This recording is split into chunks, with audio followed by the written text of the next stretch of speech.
What is science? यह कोई जादू नहीं, साइंस है। आपको कोई जादू नहीं है, यह एक साइंस एक्सपेरिमेंट है। साइंस की दुनिया में आपका स्वागत। साइंस के कुछ मजेदार ट्रिक।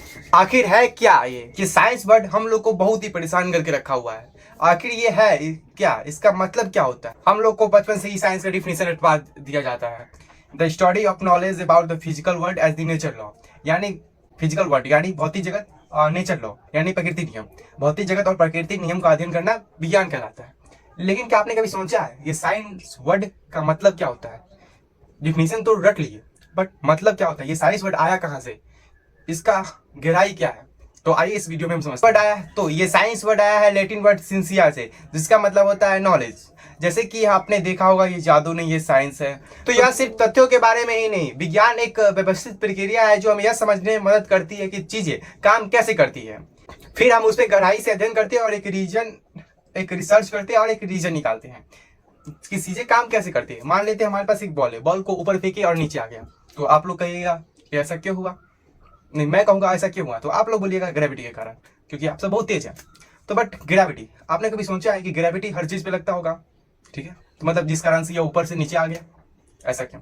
तो मान लेते ये हाइड्रोजन गैस बैलून है, ठीक है, गैस बैलून है। मैंने इसे तो नहीं बोला कि तू नीचे आ जा, ऊपर जा, कुछ नहीं बोला, फिर भी ये ऊपर जा रहा है।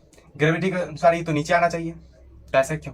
क्योंकि उसमें एक गैस है जिसका नाम है हाइड्रोजन गैस या हीलियम गैस, जिस कारण से वो ऊपर जा रहा है।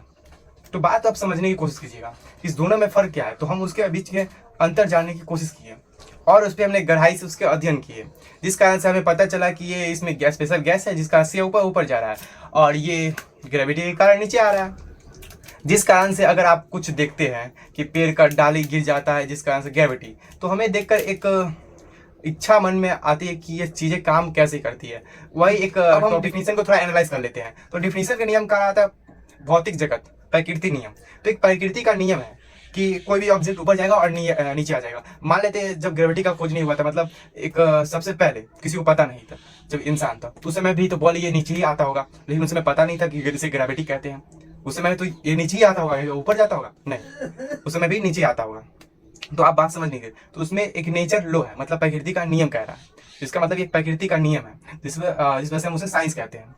उसी को उठाकर हमने साइंस का नाम दे दिया। According to myself science is a tree. हाँ, तो आपने कभी ना कभी ऐसा पेड़ तो देखे होंगे इसमें 3 ब्रांचेस लगे होंगे, तो उस पेड़ का नाम दिए साइंस। कैसे? तो साइंस के 3 पार्ट होते हैं, फिजिक्स, केमिस्ट्री, बायोलॉजी। तो जो साइंस है उसमें 3 ब्रांचेस, एक ब्रांचेस का नाम है फिजिक्स, एक ब्रांचेस का नाम है केमिस्ट्री, एक ब्रांचेस का नाम है बायोलॉजी। बट बहुत सारे बच्चे को दिक्कत आती रहती है कि सिविक्स, जियोग्राफी, ये सब साइंस का पार्ट होता है, बहुत सारे बच्चे नहीं समझ पाते हैं। तो इस ट्रिक से, साइंस के 3 पेड़ के ट्रिक से, 3 डाले के ट्रिक से, साइंस एक पेड़ है, इस ट्रिक से अधिकतर बच्चे ये समझ जाएंगे। बट आप बोलते हैं जियोग्राफी, तो जियोग्राफी एक साइंस का ही पार्ट है बट स्टडी के मामले में। बट माइनर व्यू में तो साइंस का मेनली 3 पार्ट है, फिजिक्स, केमिस्ट्री, बायोलॉजी। अच्छा, तो अगर पेड़ है उसमें तो डाली है तो उसमें बड़ा पत्ते तो जरूर होंगे ही। तो आपने कभी सोचा है कि पत्ता क्यों होते हैं पेड़ में?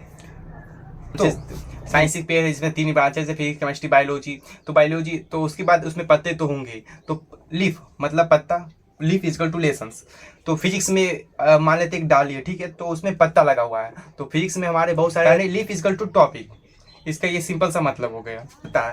जिस तरह से हम पत्ते को अध्ययन अच्छे से डिटेयली अध्ययन करते हैं, जिस तरह से हमने बायोलॉजी में पत्ते मतलब लीफ को अच्छे से अध्ययन करते हैं डिटेयली, जिसमें सेल, साइटोप्लाज्मा ये सब पाया जाता है, तो इसी तरह लाइट चैप्टर है, मोशन है, इसलिए उसके अंदर एक डिटेयली पूरे कॉन्सेप्ट के साथ अच्छे से अध्ययन करते हैं। तो वही है एक तरह से लीफ इक्वल टू लेसन। तो हमें फिजिक्स में पढ़ना रहता है light, electric current, motions, force and pressure, gravitational, electric current and effects, ये सब फिजिक्स में पढ़ाया जाता है। तो leaf equal to lesson chemistry में आ जाते हैं, तो acid and bases, salts, mole concept, metal, non metals, et cetera बहुत सारे।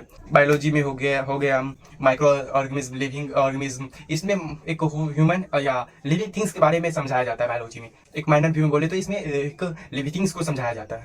इस ट्रिक से हम साइंस को एक माइंड मैप की तरह समझ सकते हैं। तो इसी रीजन से इस साइंस को हमने एक अपने माइंड से, ये साइंस को इसी रीजन से मैंने इसे एक पेड़ माना है, जिसे समझने में बहुत ही आसानी होगी। तो अब बात आते हैं फादर ऑफ साइंस। अधिकतर जगह पे यह पूछा जाता है, अधिकतर एग्जाम में भी। तो father of science in the world में, दुनिया में फादर ऑफ साइंस गैलीलियो को कहा गया है, और इंडिया में श्री जगदीश चंद्र बोस को कहा गया है। तो ये सब आपको डिटेली समझ में आया तो जरूर वीडियो को लाइक कीजिएगा और दोस्तों के साथ शेयर कीजिएगा। यह मेरा फर्स्ट वीडियो है फॉर दी साइंस पर्पस, तो मैंने ये साइंस के लिए फर्स्ट वीडियो बनाया। ऐसे तो मैं वीडियो रोज बनाता हूँ। अगर आपको अच्छे से समझ में आया हो तो जरूर वीडियो को लाइक कीजिएगा और चैनल को भी सब्सक्राइब कर दीजिएगा। आपका हर एक लाइक हमारे लिए एक मोटिवेशन की तरह काम करता है, तो शेयर भी कीजिएगा अपने दोस्तों के साथ।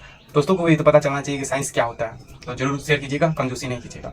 तो कर भला तो हो भला, तो भला कीजिएगा, सपोर्ट कीजिएगा। मिलते हैं कुछ अगले वीडियो में कुछ नए टॉपिक के साथ। कमेंट में बताइएगा अगला टॉपिक क्या होना चाहिए।